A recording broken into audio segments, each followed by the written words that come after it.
गांडू भड़वे रंग जमाए, मर्दों के होते हैं हाल, पतिव्रता भूखी मरे, पेड़े खाए छिनाल। ऐसी अवस्था हो गई है अभी। ये क्या है ये महाराष्ट्र? इस देश में ये सिर्फ मुस्लिम समाज कुरैशी बिरादरी का मसला नहीं है। ये पूरे जितने भी उत्पादक शक्ति है, वो उस उत्पादक शक्ति में शेतकरी है। उसके बाद में जो ये बैल का चमड़ा, हमारे चर्मकार भाई उसको ले जाके उसका व्यापार करके उत्पादक शक्ति है। उसके बाद में हड्डी बेच के उसके जो भी कुछ ये शुगर फैक्ट्री में जाता है वो उत्पादक शक्ति है। ये उत्पादक शक्ति पे हमला है, ये कुरैशी बिरादरी और ये मुसलमानों पे हमला नहीं है। इस भारत में, इस महाराष्ट्र में जब से आरएसएस, मनोवादी मोदी और फडणवीस सरकार अस्तित्व में आई है, तब से यहाँ के दलित, मुसलमान, ओबीसी, मराठा, हर कास्ट पे ये लोगों का जुल्म बढ़ते जा रहा है। अगर अपन एक जगह नहीं आएंगे, अपन एक इकट्ठा नहीं हो जाएंगे, तो ये ऐसा ही अपने ऊपर जातिवाद करते हुए आगे बढ़ेंगे। पिछले 2 हफ्तों में ये विधानसभा में एक विधेयक पास हुआ जिसका नाम है जन सुरक्षा विधेयक। जनता को लग रहा है हमारे सुरक्षा के लिए है, मगर अपने सुरक्षा के लिए नहीं है। जो भी अपने हक की मांग करेगा, अपने हक के लिए न्याय मांगेगा, उसके लिए ये जेल में डालने का कायदा ये महाराष्ट्र गवर्नमेंट ने बनाया है। पहले पोटा था, बाद में ये जन सुरक्षा विधेयक कायदा है। ये सब कायदे की मालूमात अपने लोगों को यहाँ होना चाहिए। जब तक अपन अभ्यास नहीं करेंगे, जब तक ये कायदे की मालूमात नहीं लेंगे, ये ऐसा जुल्म अपने ऊपर यहाँ तक बढ़ने वाला है। संविधान के आर्टिकल 26 में लिखा है कि हर धर्म को उसके धर्म की स्वतंत्रता दी जाती है। फिर वो मुस्लिम रहो, दलित रहो, सिख रहो, ईसाई रहो, कोई भी धर्म का यह आदमी है, उसको अपने धर्म की बात रखने का, अपने धर्म की बात करके अपने धर्म का प्रसार प्रचार करने का उसको यह मौलिक अधिकार डॉक्टर बाबा साहब अम्बेडकर ने दिया।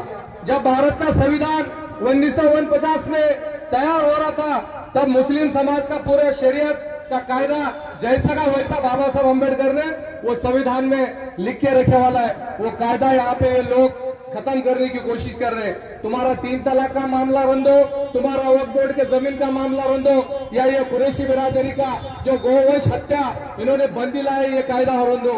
हर कायदे में ये लोग दलित, मुसलमान, ओबीसी, मराठा, आदिवासी, ये लोगों को यहाँ टारगेट करने का काम कर रहे हैं। पिछले 4-5 दिन से कादर भाई यहाँ पे आदिवासी समाज के बच्चे बैठे वाले, कोई हुकूमत गवर्नमेंट का आदमी, कोई जिला अधिकारी कार्यालय का कर्मचारी उनकी बात सुनने को यहाँ तैयार नहीं है। मुसलमानों पे हमले हो रहे, दलितों पे हमले हो रहे, ओबीसी पे हमले हो रहे। 4 दिन पहले बुल्डाना में खामगांव नाम का एक तालुका है, वो तालुका में हमारा बौद्ध समाज का बच्चा रात के 9 बजे बस स्टैंड पे उतरा।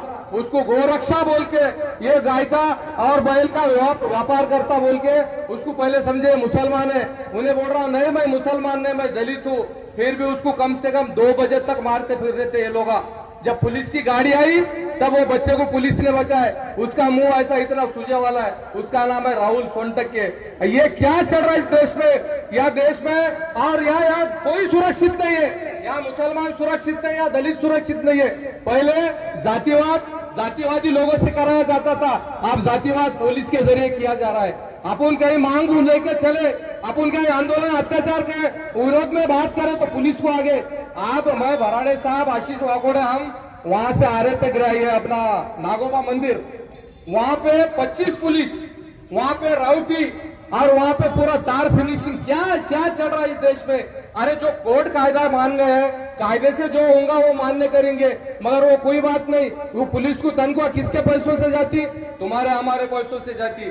वो पैसा लेके वो पुलिस, आज तुम्हारा मेरा पुलिस का नाम ही है पब्लिक सर्विस, पब्लिक के लिए सर्विस देना पुलिस का काम है।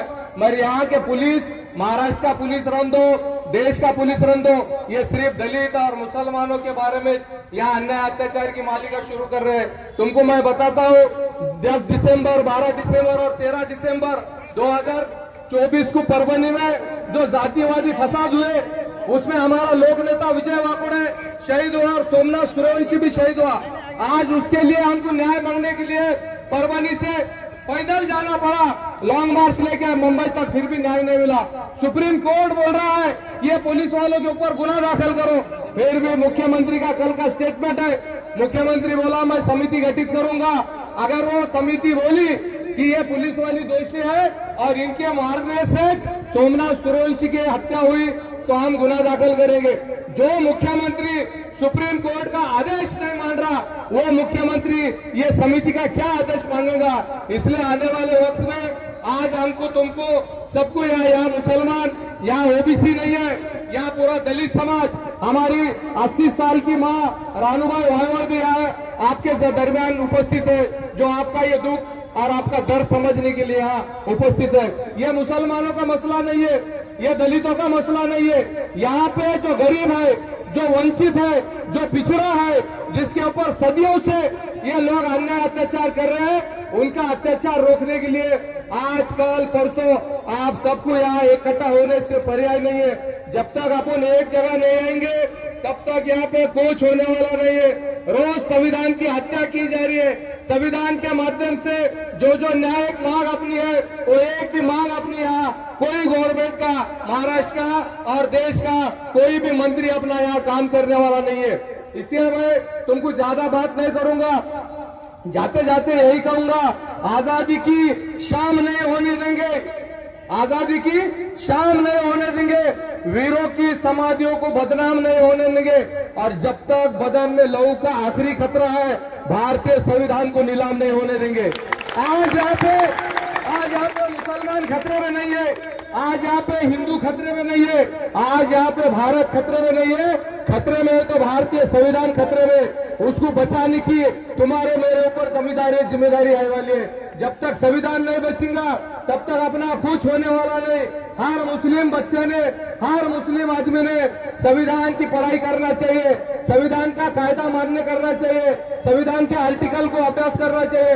जब तक आप संविधान नहीं पढ़ेंगे अपने को यहाँ कुछ मालूमात होने वाली नहीं है। और मैं कादर भाई जाते जाते ये भी बोलूंगा कि यहाँ परभनी शहर में चाहे दलितों के रहो, मुस्लिम के रहो, कोई रहो, नेताओं के तलवे चाटना बंद करो। जब तक नेताओं के तलवे चाटना तुम बंद नहीं करेंगे, अपने को न्याय नहीं मिलने वाला। अगर तलवे चाटने वालों में से कादर भाई हम रहते थे तो आज तुम्हारे दरमियान नहीं रहते थे, भाजपा पे चले जाते थे। हम वो लोग नहीं है, हम सिर्फ मुसलमानों का, दलितों का दर्द रखने वाले लोग हैं। हमारी बिरादरी सदा मुसलमानों के साथ रही।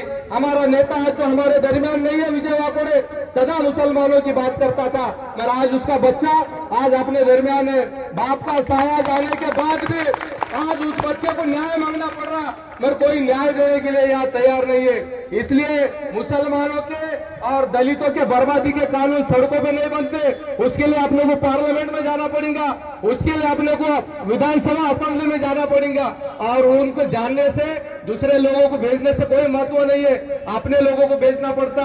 बचपन से मैं एक कादर में बात सुनता हूँ कि जहाँ शैतान है वहाँ फरिश्ता हाजिर होता है।